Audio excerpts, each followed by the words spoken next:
그래서 지금 경금일간, 경술, 경자, 경진일주에 대해서 한번 운세 분석을 해보겠습니다.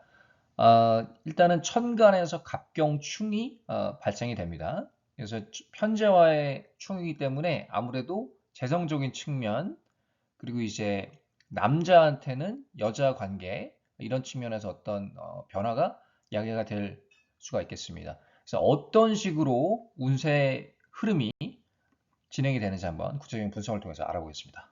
일단은 경술수부터 보겠습니다. 그 경금일간은 처음에도 제가 말씀을 드렸듯이 이 천간에서 갑경충, 편재와의 충이죠. 비경과 편재와의 충입니다. 그렇기 때문에 아무래도 나의 신상, 특히 어떤 면에서 남자분한테 많이 해당이 될 것 같은데, 특히 남자분 같은 경우는 이제 여자와의 관계, 부인과의 관계, 그리고 이제 싱글남인 경우한테는 오히려 충을 함으로써 새로운 관계가 시작이 될 수도 있겠습니다.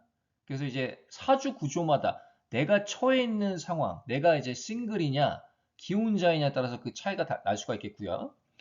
그리고 또 사주 구조에 따라서 충으로 함으로써 내가 원하는 결과물을 얻을 수 있는 그런 한 해가 될 수도 있겠습니다. 충 자체가 나쁜 것은 아니고 어떻게 해석을 하느냐, 그러니까 어떤 사주 구조에서 작용이 되냐에 따라서 결과가 조금 판이할 수는 있겠습니다. 그 경술일주 갑진이죠. 천간에서 갑경충, 또 지지에서도 진술충이로 합니다. 남자 같은 경우는 아무래도 부부관계 주의할 필요가 있겠고요. 그리고 이제 지지에서 인성끼리 또 편인끼리 충이 일어나기 때문에 큰 충돌은 아닙니다만 은근하게 끓이는 부분이 있을 것 같습니다. 그러니까 직장을 옮기는 데 대해서 이거를 옮겨야 되나 말아야 되나, 나는 이 사람들이랑 일을 하기 싫은데 계속 일을 해야 되나, 아니면은 뭐 직원들을 바꿔야 되나, 이런 갈등이 있을 것 같아요. 마음속으로 끓이다가 결과적으로는 직장을 바꿀 것 같습니다. 왜? 지장간에서 또 정계충이 일어나고 또 이 월 천간에 또 개수가 있으신 분들은 더 그럴 수가 있죠. 또 정계충의 작용이 더 클 수가 있겠습니다. 그러면서 내가 직장을 옮기면서 더 좋은 데로 갈 수도 있습니다. 왜 그러면 이 편제가 또 있기 때문에 내가 승진을 할 수도 있고요. 이직을 하면서 보다 조금 업그레이드된 직장으로 갈 수도 있겠습니다.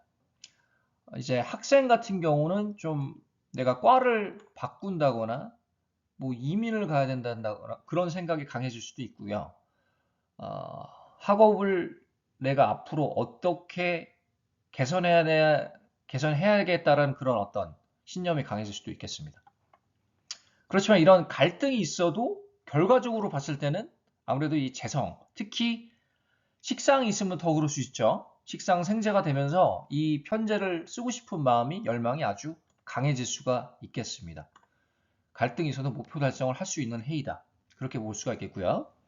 경자일주, 상관입니다. 상관이 아주 강하죠. 그래서 자기의 생각, 자기의 주관을 타인에게 이렇게 설득시키고 싶은 그런 마음이 강한 일주 중에 하나입니다. 그래서 언론 쪽, 뭐 프로듀서, 뭐 배우, 아나운서 이쪽에 미디어 계통에 아주 많은 신문사 쪽도 그렇고요. 미디어 쪽에 그 종사하는 분들이 많은 분들이 경자일주입니다. 아무래도 이 상관을 잘 쓸 수가 있을 것 같습니다. 상관 생재가 되죠. 자수랑 이 간목이랑 그러면서 내가 준비했던 어떤 목표, 계획, 기획을 달성할 수 있는 어떤 한 해가 될 수가 있다. 커리어적으로는 장점이 될 수 있는 한 해는 맞을 것 같습니다. 뭐 사업을 하시는 분들 좀 유리할 수 있겠고요. 그리고 이제 관계적으로 봤을 때는 싱글 남성들 있죠. 싱글 남성들은 애정운이 조금 강해지는 한 해이기도 하다. 이 원국의 목이 많은 분들은 막 서너 개씩 되는 분들은 죄다 신약이 형성이 되기 때문에 그런 분들한테 큰 도움은 안 될 것 같아요. 올해가. 관계적으로 봤을 때는. 그리고 이제 사업적으로도 죄다 신약 구조로 되는 분들은 조금 주의가 필요합니다. 돈을 내가 잃을 수도 있어요. 내가 상관생제 자체는 되지만 그 투자에 대한 손실이 있을 수도 있습니다. 그래서 개인 사주 구조마다 조금 차이가 있을 수 있다는 거. 가장 이상적인 경우는 이 십성이 한 개씩 있는 거예요. 그, 그 남성은 싱글 남성은 이제 애정운이 강해질 수도 있다. 아무래도 편제가 들어오니까. 특히 재성이 없는 분들한테 더 그럴 수 있죠. 뭐, 한 개 정도, 한두 개 정도 있는 건 괜찮지만, 없는 분들한테는 이제 없는 기운이 쫙 들어오기 때문에 또 재성이 용신인 분들한테 더 그럴 수 있죠. 그 작용이 더 클 수 있습니다. 그 십성이 없으면서 그게 용신에 해당이 되면 그거에 해당되는 작용이 더 클 수가 있어요. 그래서 싱글 남성이니까 내가 결혼할 수도 있고 애인을 얻을 수도 있는 거죠. 하지만 기혼 남성 같은 경우는 아무래도 천간에서 갑경충이 되니까 좀 관계가 소원해질 우려도 있다. 이렇게 볼 수가 있는 겁니다. 다음에 경진일주. 경진일주. 편인이죠. 또 진진자영이 형성이 됩니다. 지지에서.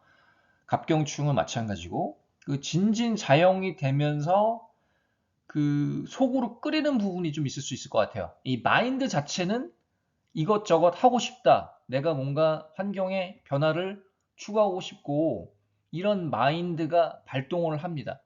이런 마음이 발동을 하는데 그런 과정에서 오는 스트레스, 건강 악화가 좀 있을 수도 있어요. 그렇지만 이 진진자영을 긍정적으로 쓸 수 있는 방법이 있어요. 아까 특수 전문직 있죠. 내가 예술 쪽에 종사한다, 종교 쪽에 종사한다, 아니면은 기타 전문직에 종사하는 분들은 이 자영을 긍정적으로 쓸 수 있습니다. 거기면서 수기운이랑 지금 편제까지 있으니까 수기운이 있으신 분들은 더 좋죠. 왜? 이 진진자영의 긍정적인 부분을 끌어다가 쓸 수가 있다는 겁니다. 그래서 재성으로 결과물을 도출할 수가 있다는 거죠. 그래서 사주 구조만 좀 차이가 있을 수 있어요. 그 워낙에 토성이 많다, 인성이 많은 분들한테는 글쎄요, 이 좀 심리적인 압박, 심리적인 어떤 그 부담감 이런 것들을 좀 끌고 갈 수가 있겠습니다. 갑진년에.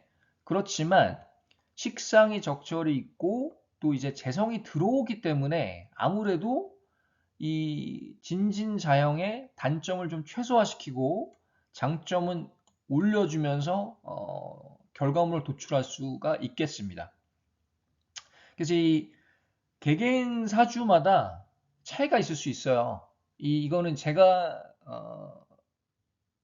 단식으로 봤을 때 이렇다라는 거지. 물론 이제 갑경충의 작용은 공통적으로 존재는 합니다만 그렇다고 할지라도 이 합의되는 부분이 있잖아요. 뭐 기토가 있다든지 아니면은 을목이 있다든지 이런 경우에 또 해당이 되면은 얘기가 달라질 수가 있으니까 상대적일 수 있다라는 겁니다. 그래서 오늘은 여기까지 하고요. 다음에 또 다른 주제로 찾아뵙겠습니다. 감사합니다.